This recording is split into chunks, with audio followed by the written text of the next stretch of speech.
What up with YouTube, man? Today we back with another reaction video. Today gonna be reacting to 1991 Michael Jordan was a god. But was he really? Ooh, hopefully today this video will help us prove if he was or not. Make sure you hit that like button, subscribe, comment down below which one we see react to next. Let's get 10 likes, 10 shares, 10 comments, and gain 10 subscribers on this video. Road to 1.3k subs, man. We 11 subs off, man. Y'all make sure I get that sub goal, man. Love y'all. And I'm gonna catch y'all on the next one, man. Let's see what the little ball head man got for us today, baby. Let's get righteous. Let's get righteous. Let's analyze. June 12th, 1991, 11:47 p.m. The Forum, Los Angeles. For 7 years, they called him the most talented player who couldn't win when it mattered. 7 years of playoff heartbreak, swept by the 7 years they called him. They don't see, y'all don't talk about this, bro. This what I be talking. This is how you talking about. Y'all don't talk about this part, bro. They call him the man who couldn't win when it mattered. The first 7 years. Why don't y'all talking about this though? All y'all talking about is 6-0, 6-0, 6-0, 6-0, 6-0. We ain't doing that, bro. Let's state the facts. I think he played what, 15 seasons? Y'all don't count them last years on the Wizards or his first like 7 years, bro. Come on, gang. It wasn't always 6-0, bro. Remember that. For 7 years, they called him the most talented player who couldn't win when it mattered. 7 years of playoff heartbreak, swept by the Celtics, destroyed by the Pistons, always falling short. 7 years of watching Bird raise banners. 7 that years legend Bird after another championship. But on this night, something fundamentally shifted in the universe of basketball. Well, let me see. This wasn't just a championship, this was a coronation. This was the night Michael Jordan stopped being mortal. The criticism was over. The doubts were dead. 7 years of can't win the big one, erased in one magical run. School's out, heading into halftime. Looks like they've got Go-Gurt with...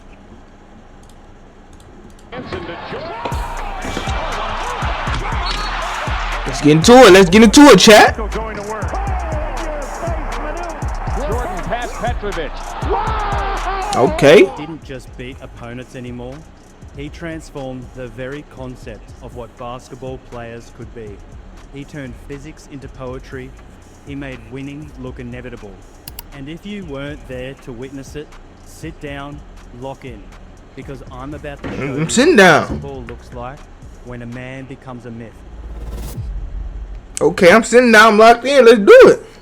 To understand the deity Jordan became in 91, you need to understand the mortality he shed. See, from 1984 to 1990, Michael Jordan was a spectacular failure. Oh, he could score. 63 against the 86 Celtics. He could fly. Hey, let's do a little quiz. 63 against the 83 Celtics. Wasn't that the highest scored game in playoff history?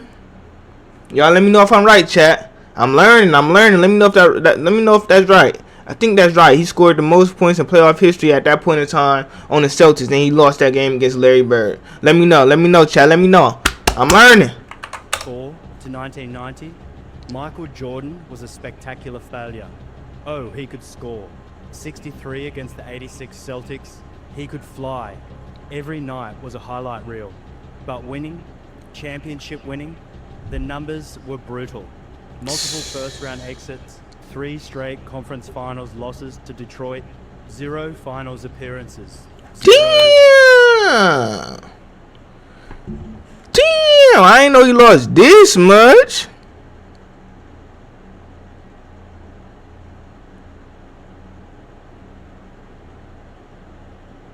I forgot, yeah, back then it was only like you had to get 3 wins.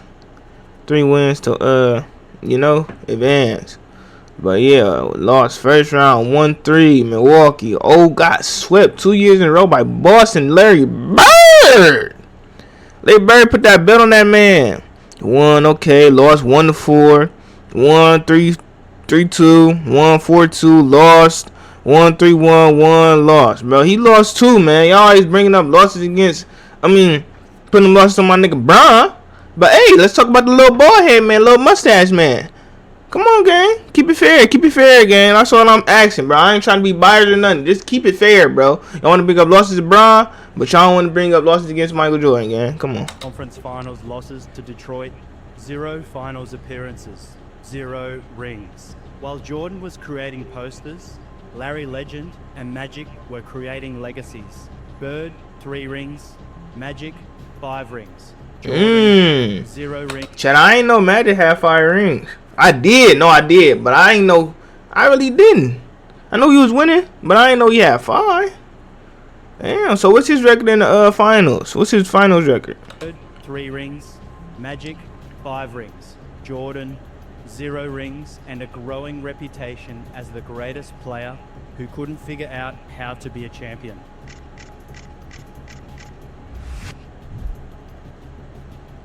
The Detroit Pistons made it personal. They didn't just beat Jordan, they punished him. Chuck Daly's Jordan rules were simple. Hit him again. Make him lose his cool. Make him distrust his teammates. Make him human. And it worked. 88, loss in 5. 89, loss in 6. 1990, the breaking point. Loss in 7. With Scottie Pippen's migraine game becoming a symbol of Chicago. Ooh, he getting chippy. But watch what He happens. getting chippy with Scotty. Don't touch Scotty, gang. Point. Loss in 7. With Scottie Pippen's migraine game becoming a symbol of Chicago's soft reputation. But watch what happened next. Because this is where mortality ends and godhood begins. 15 pounds of muscle. Not just weight, armor. Jordan spent the summer of 1990 rebuilding his body with one purpose: to never be pushed around again. His trainer, Tim Grover, later said, Michael didn't want to get bigger, he wanted to get angrier. Meanwhile, Phil Jackson was rebuilding Jordan's mind. The triangle offense wasn't about limiting Jordan, it was about making him omnipresent. Instead of guarding one man, teams now had to guard a system. Triangle with a The mug. most dangerous player alive. Before the triangle, 5.9 assists per game career average. In 1991, 11.4 assists per game in the finals. That's not evolution. Imagine if Bron had the triangle, bro. Just imagine. Just imagine Bron had that triangle, man. That triangle unlocked everything for Jordan and Kobe and Shaq, bro. Tell me I'm lying. Come on, gang. That coach, what's his name? Phil Jackson? He was the mastermind, gang. I give him props. He did the same thing with Jordan and Kobe and them. Triangle, 5.9 assists per game career average. In 1991, 11.4 assists per game in the finals. That's not evolution, that's mutation. And then there was Wouldn't it be great if our kids knew how to use money?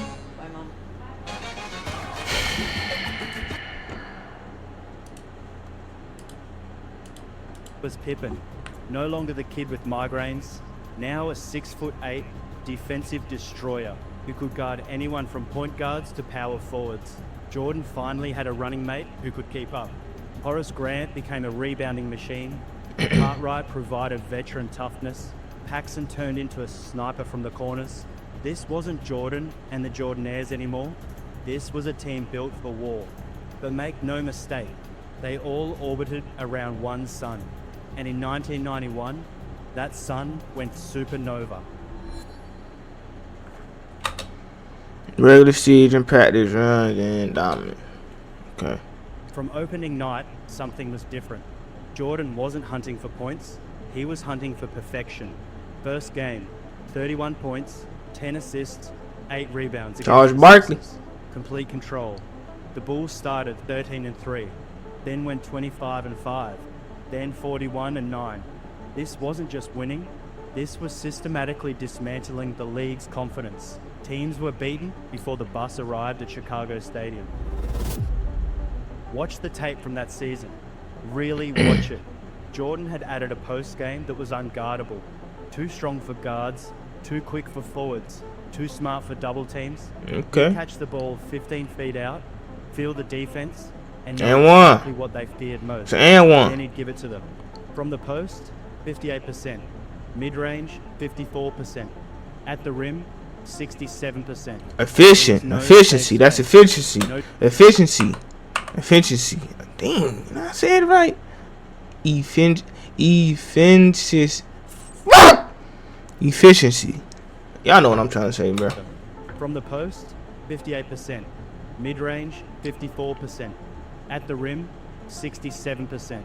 There was no safe space, no defensive scheme, no answer. I stepped through. But here's what separated Defensive player of the 91 year. Jordan If y'all don't know what that from means, the version if y'all don't know what that means, Chad, defensive player of the year. before. He made defense sexy. Averaged 2.7 steals while barely gambling. He'd study film like a professor, memorizing every player's go-to move, their comfort zones, their panic buttons. Clyde Drexler said it best. You'd think you had him beat, then realize he wanted you to think that. Jordan wasn't just playing defense, he was playing chess at 100 miles per hour. The old Jordan screamed at teammates for missing shots. The 91 Jordan, he'd pull them aside during free throws. Next time down, set a harder screen. I'll get you a better look. Leadership through precision, not just passion. By March, the Bulls weren't just winning, they were performing. Every game was a clinic, every quarter was a statement. They finished 61-22, best record in the Eastern Conference. Michael Jordan, 30. Didn't the Bulls had the best record until Golden State came and snapped that shit and lost to Brown in 2016? Is my thoughts clicking the right way? Wasn't they 72-10? That was the best record in the NBA, wasn't it? I think I know what I'm talking about. Y'all let me know. 1.5 points per game, 6 rebounds. And let me know what season that was. 2.7 steals. MVP, scoring champion, first team All-NBA, first team All-Defense. But Okay. regular season excellence meant nothing to Jordan. Not anymore. He'd had MVPs, enough scoring titles, enough individual glory. He wanted Detroit. He wanted magic. He wanted them all to bow.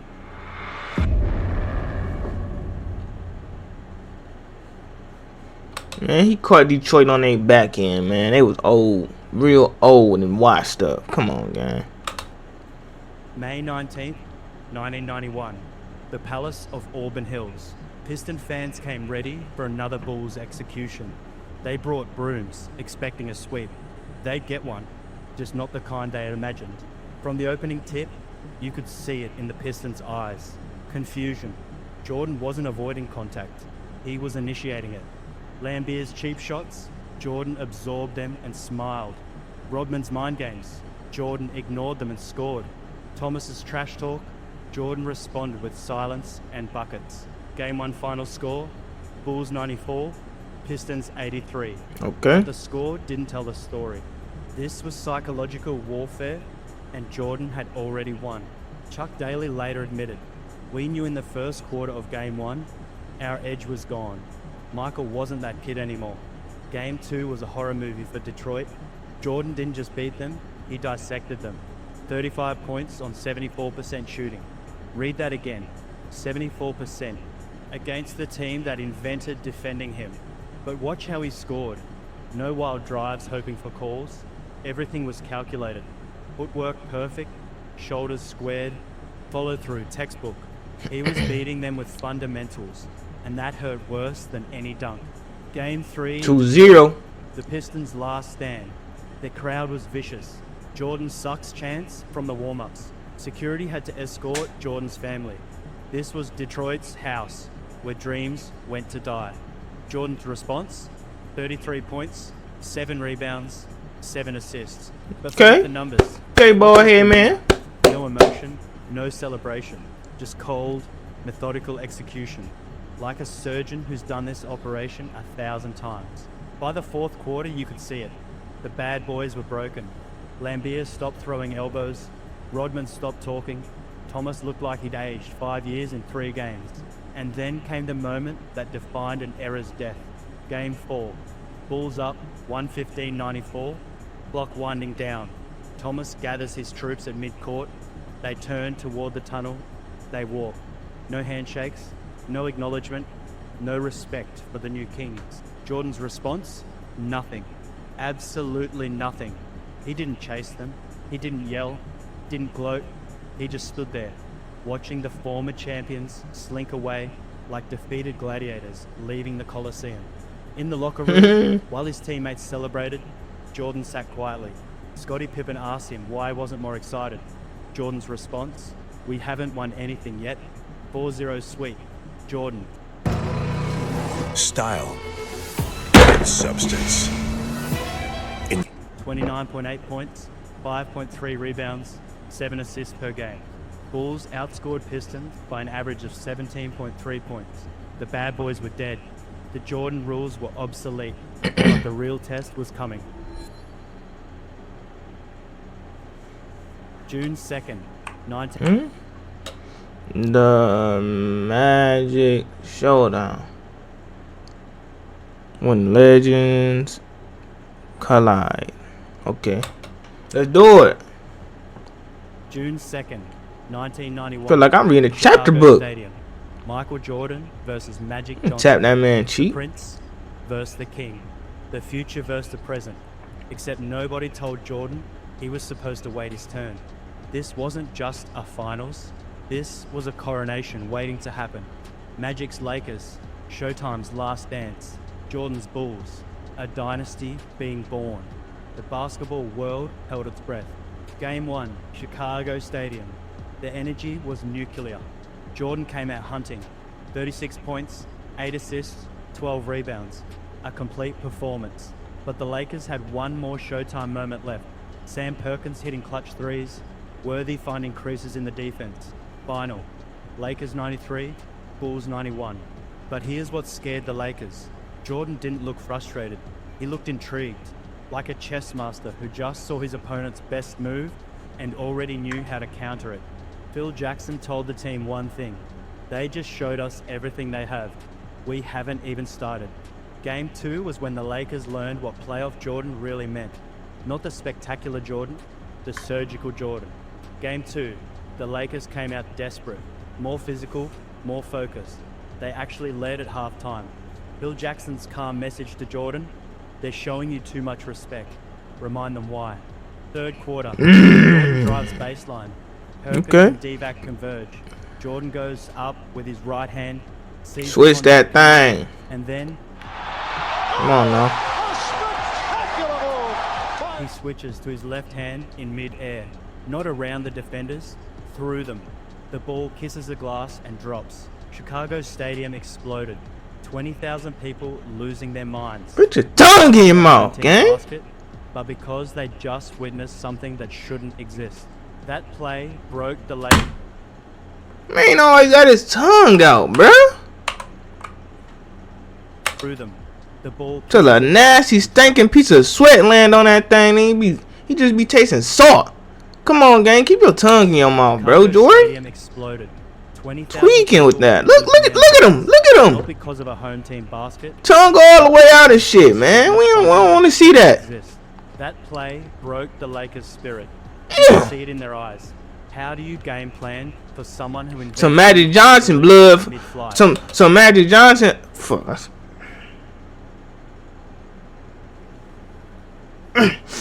Some Magic Johnson blood fly on your tongue. Then what? Y'all know what he had back then, didn't y'all? That disease. Michael Jordan would have been sorry some of that blood got on his tongue. Then what? He had them AIDS. Shouldn't exist. That play broke the Lakers' spirit. You could see it in their eyes. How do you game plan for someone who invents new possibilities mid-flight? Game 3 in Los Angeles. Series tied 1-1. The Forum. Magic's house. If the Lakers were going to seize control, it had to be done here. They threw everything. Zones, box and one, switching defense. Jordan's response, perfect balance. When they overplayed him, he facilitated. 13 assists. When they sagged off to stop his passing, he attacked. 29 points.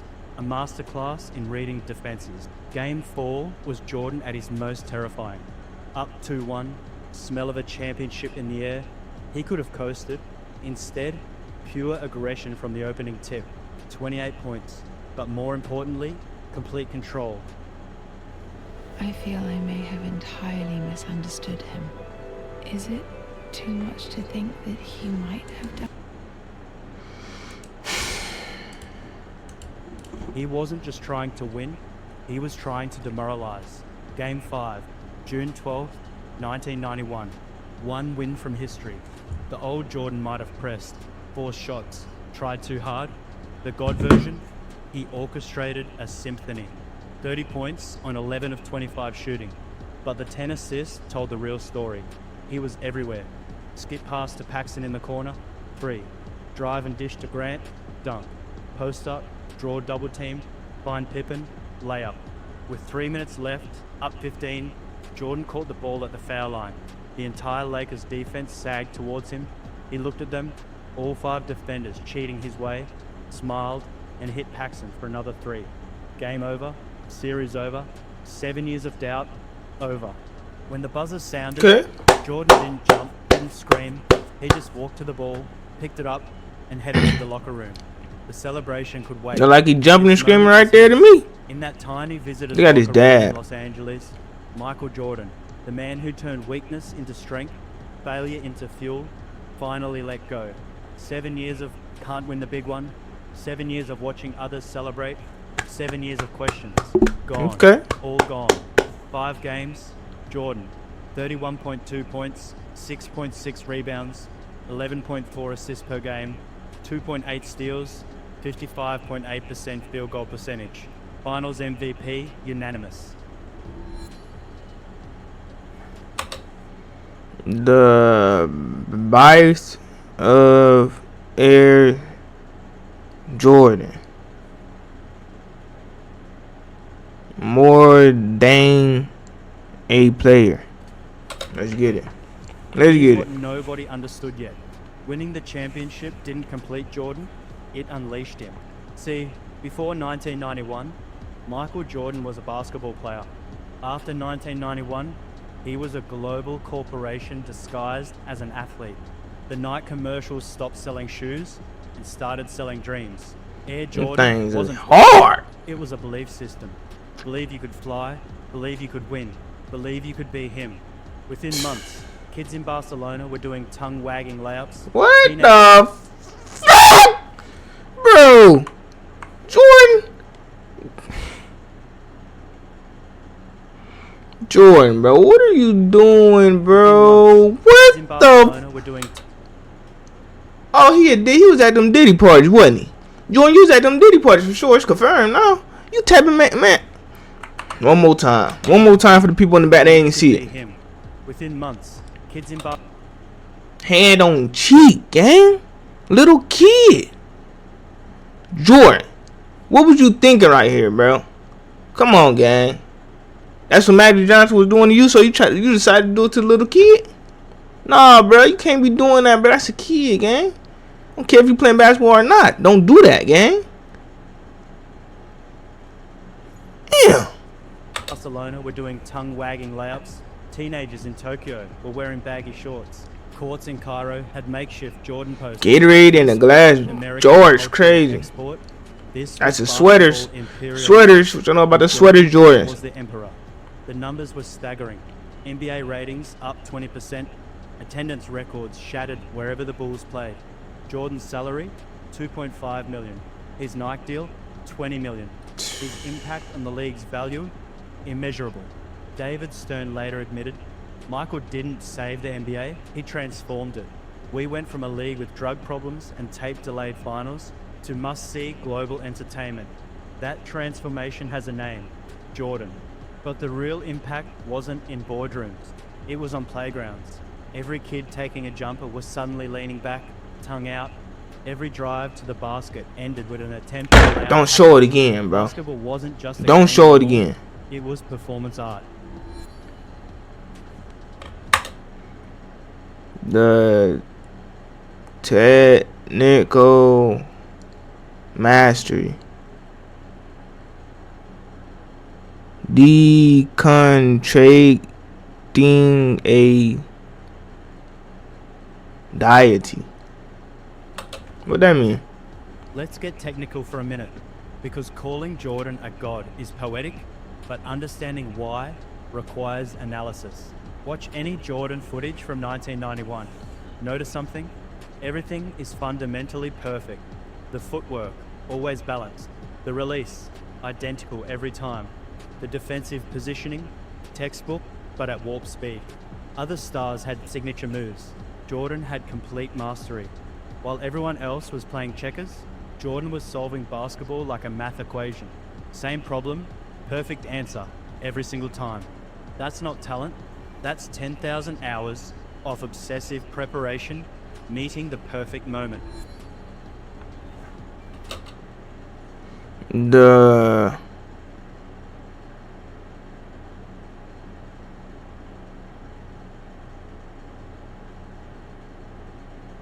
psychological profile inside the mind of a Kyler.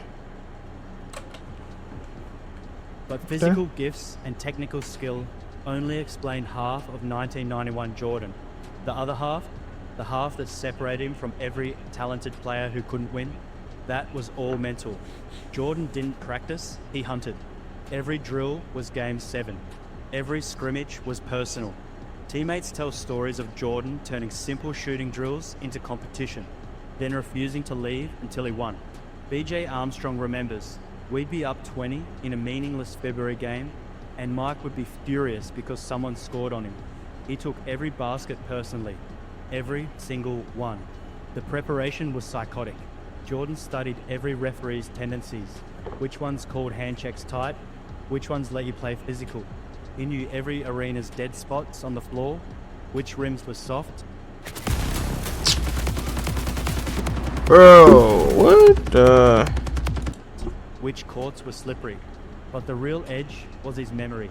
Jordan never forgot. You celebrated a dunk on him in November, he was dropping 40 on you in March. You talked trash in warm-ups, he was embarrassing you by halftime. Every slight, real or imagined, became fuel. And then there was the look. You know the one. Eyes narrowed, jaw clenched, absolute focus. When Jordan gave you that look, the game was over. Not eventually, right then. Because he decided you were going to lose, and his will was stronger than your hope.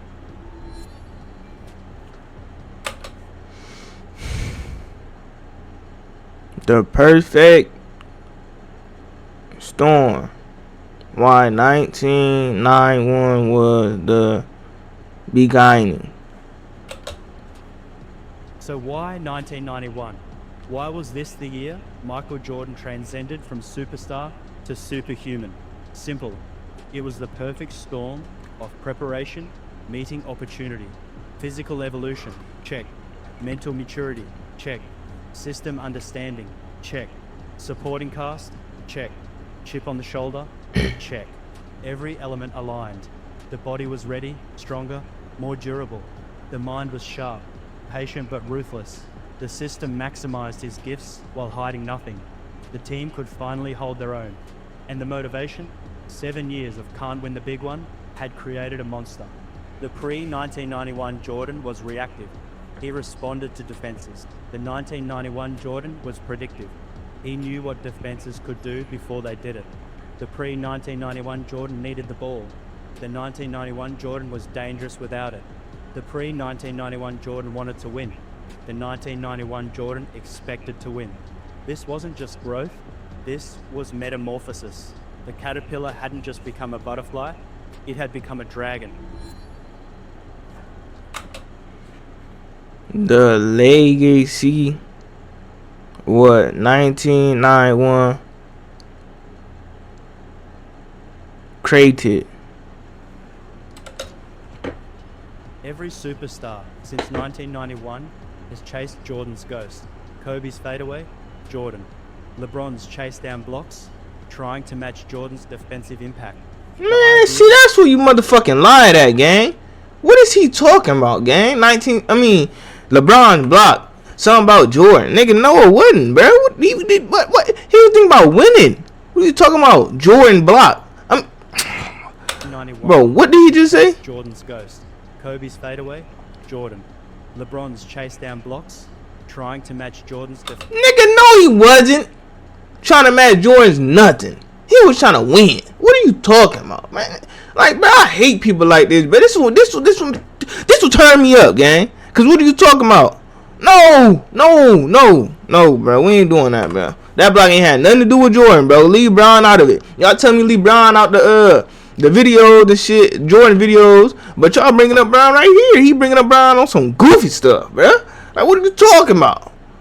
Move around, gang. If I dislike your video, real talk. Like, Fadeaway, Jordan. listen to him. LeBron's chase down blocks, trying to match Jordan's defensive impact.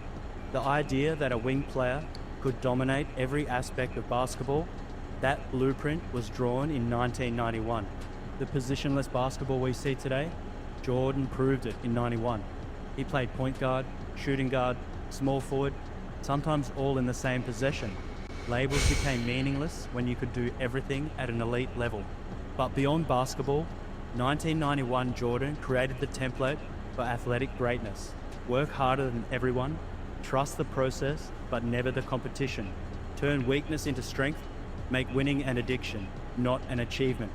Every player who's ever studied film, who's ever added counters to their moves, who's ever visualized before games, all disciples of the church Jordan built in 1991. Outrow the God complex. Michael Jordan in 1991 wasn't just the best player in basketball, he was basketball. Every possession was a masterclass. Every game was a statement. Every moment was history being written in real time.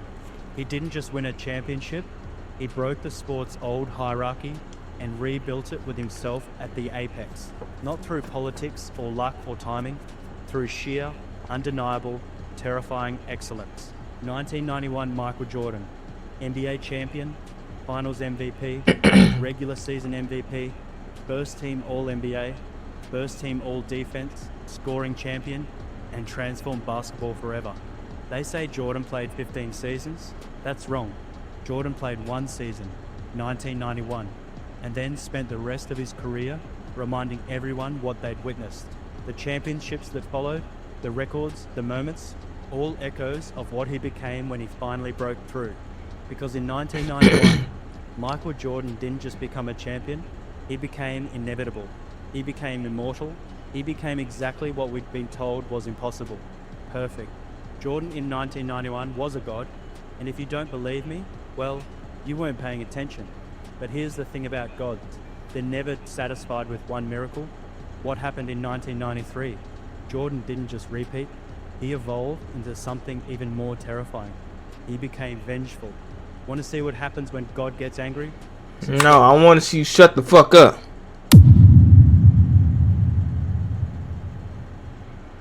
Chat, that man made me mad with that LeBron stuff, saying he trying to be like Jordan with defense. Gang, come on, bro. Come on, gang. Brown didn't have nothing but winning on his mind in that 2016 finals, bro. You talking about Jordan. Man, leave Jordan out of it, gang. I was gonna say W video, but this ain't no W. Scratch that, man. It was a good video. I'm gonna say a good video, man. I'll leave a like on the video because I ain't no hater, but I already did. See, I show love, bro. I show love even though this dude hated on Brown. But anyway, chat, let me know how y'all feel about that video, man. I learned some stuff that I ain't know for real. So yeah, I'm gonna keep getting deep into these type of videos, man. I see y'all showing love, liking up the videos for me. I appreciate y'all, man. Make sure you hit that sub button, roll to 1.3 thousand subs, man. Turn on them notifications so y'all know when I drop, man. And yeah, man, we chasing greatness, man, just like Brown. Cause Brown the GOAT. Don't forget it. Brown the GOAT. Don't ever forget it. Let's try to get 10 likes, 10 comments, 10 shares, and gain 10 subs on this video, man. We 11 off 1.3 thousand subs, man. Let's hit that before I drop my next video. And yeah, I love y'all. Keep God in y'all life. I'm gonna catch y'all on the next one, man.